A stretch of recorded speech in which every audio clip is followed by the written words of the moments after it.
बच्चों कैसे हैं आप लोग। बच्चों आज हम पढ़ेंगे कक्षा 10 की कृतिका भाग 2 के प्रथम पाठ जो है माता का आंचल, उसके प्रश्न उत्तर। तो शुरू करते हैं आज के इस सेशन को। देखेंगे सबसे पहला प्रश्न है, प्रस्तुत पाठ के आधार पर यह कहा जा सकता है कि बच्चे का अपने पिता से अधिक जुड़ाव था, फिर भी विपदा के समय वह पिता के पास न जाकर माँ की शरण लेता है।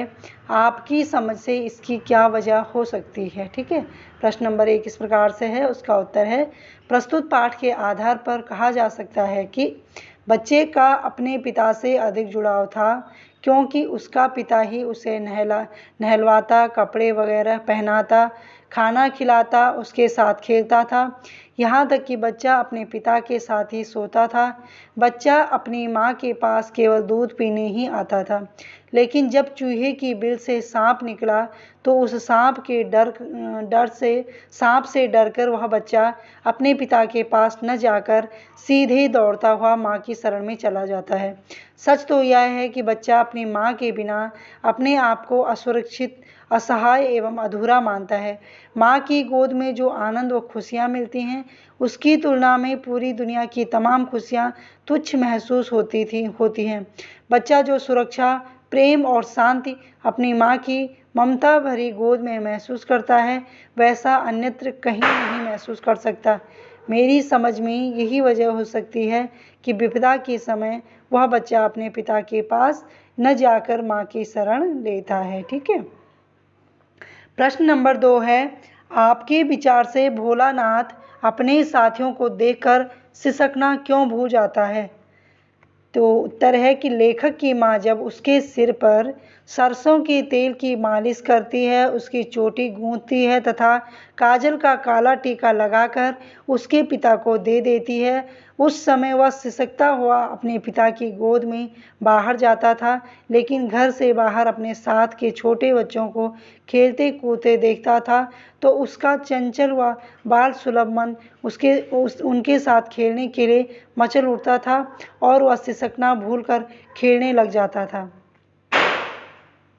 प्रश्न नंबर 3 है, आपने देखा होगा कि भोलानाथ और उसके साथी जब तब खेलते खाते समय किसी न किसी प्रकार की तुकबंदी करते हैं।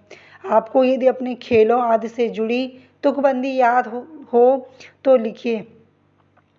उत्तर है, छुक छुक छुक छुक चलती रेल, आओ बच्चे खेलें खेल, जोड़ के डब्बा डब्बा देखो, कितनी लंबी बन गई रेल, ये सीटी भी मारेगी, सबको सीट पर बिठाएगी, क्योंकि ये है बच्चों की रेल। ठीक है बच्चों, अब है प्रश्न नंबर 4, भोलानाथ और उसके साथियों के खेल और खेलने की सामग्री आपके खेल और खेलने की सामग्री से किस प्रकार भिन्न है, यानी किस प्रकार अलग है। ठीक है, भोलानाथ और उत्तर है, भोलानाथ और उसके साथियों के खेल खेलने की सामग्री। खेल में मिठाई की दुकान में मिट्टी के ढेलों के लड्डू, गीली मिट्टी की जलेबियाँ, फूटे घड़े के छोटे टुकड़े के बतासे, पत्तों की पूरी व कचौरियाँ, पानी का घी, जस्ते के टुकड़े के पैसे, मिट्टी के दिए का तराजू, बालू की चीनी आदि। और दूसरा है बारात का खेल, टीन के कनस्तर का ढोल, आम के अमोले की सहनाई, टूटी हुई चूहेदानी की पालकी, समधी की सवारी बकरा, केलों व आम के पत्तों का सजा हुआ मंडप, ओघारे वाली दुल्हनिया, कुल्हिया का मंगल कलश एवं धूल की ज्योनार। हमारे खेल और खेलने की सामग्री क्रिकेट, बैट, गेंद और विकेट्स, फुटबॉल, रैकेट्स, चिड़िया और नेट आदि। ठीक है, प्रश्न नंबर 5 है, पाठ में आए ऐसे प्रसंगों का वर्णन कीजिए जो आपके दिल को छू गए हों। पाठ में आए निम्नलिखित प्रसंग हैं जो हमारे दिल को छू गए। पहला है, जब लेखक के पिताजी रामायण का पाठ करते हैं तभी लेखक दर्पण में अपना चेहरा देखता है और लेखक को ऐसा करते देख उसके पिताजी हंसते हैं तो लेखक लज्जित हो जाता है। दूसरा है जब पिताजी लेखक के साथ कुश्ती लड़ते हैं तथा उसे खुश करने के लिए खुद हार जाते थे। लेखक उनकी छाती पर बैठकर दाढ़ी मूछ उखाड़ने लगता था तो पिताजी उसके कोमल और छोटे छोटे हाथों को चूम लेते थे। प्यार भरी चुम्बन के वक्त अपनी दाढ़ी उसे चुभा देते थे। नंबर 3 है जब टीले पर चूहे की बिल से सांप निकलता है तो उसके भय से भयभीत होकर बेतहासा भागता हुआ बच्चा घर आता है। उस समय वह अपने पिता की आवाज़ को अनसुना करता हुआ सीधे अपनी माँ की गोद में चिपक जाता है। ठीक है। प्रश्न नंबर 6 है इस उपन्यास अंश में 30 के दशक की ग्राम्य संस्कृति का चित्रण है। आज की ग्रामीण संस्कृति में आपको किस तरह के परिवर्तन दिखाई देते हैं?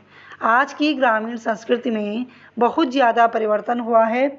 जैसे संयुक्त परिवार विघटित हो गए हैं, विद्यालयों में अध्यापकों का प्रभाव कम हो गया है, विज्ञान ने नए नए साधन प्रदान किए हैं, बच्चों के पालन पोषण का तौर तरीका परिवर्तित हो गया है, मनोरंजन का साधन दूरदर्शन बन गया है, खेलों के नए नए उपकरणों का निर्माण हो गया है, लोगों की धार्मिक भावनाओं में कमी हो गई है, पहले से कहीं ज़्यादा संख्या में मदिरापान करने वाले हो गए हैं।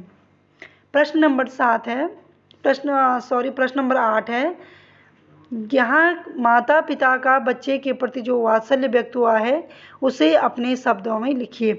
माता पिता अपने बच्चे की प्रगति एवं विकास के लिए हमेशा ही उनका लालन पालन ठीक प्रकार से करने का प्रयास करते हैं। माँ बाप अपनी इच्छाओं को दमन कर उसके कल्याण के लिए सुख सुविधा की वस्तुएं प्रदान करते हैं। माँ अपनी शिशु को दूध पिलाती है तथा उसे पौष्टिक आहार खिलाती है।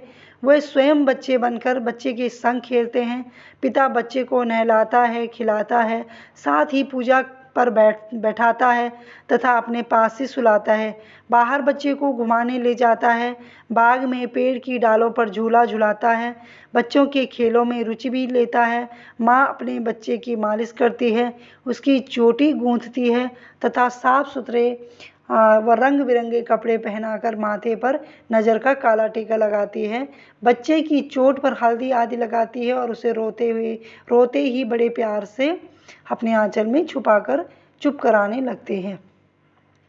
प्रश्न नंबर 9 है माता का आंचल शीर्षक की उपयुक्तता बताते हुए कोई अन्य शीर्षक सुझाइए।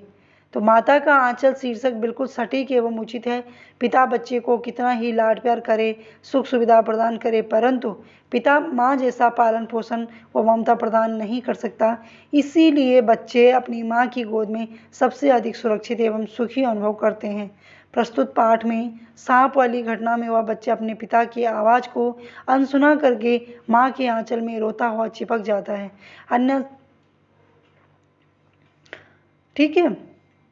अन्य शीर्षक मेरा बचपन या बाल जीवन, क्योंकि इस पाठ में एक बच्चे की सारी घटनाएं बाल्यावस्था की हैं। ठीक है। प्रश्न नंबर 10 है बच्चे माता पिता के प्रति अपने प्रेम को कैसे अभिव्यक्त करते हैं। तो माता पिता के समीप बच्चे अपने माता पिता के समीप रहकर माँ की गोद और पिता की गोद, पीठ तथा कंधे पर सवार होकर वो उनके साथ खेल कूद कर, ठीक है, अपना क्या करते हैं, प्रेम अभिव्यक्त करते हैं।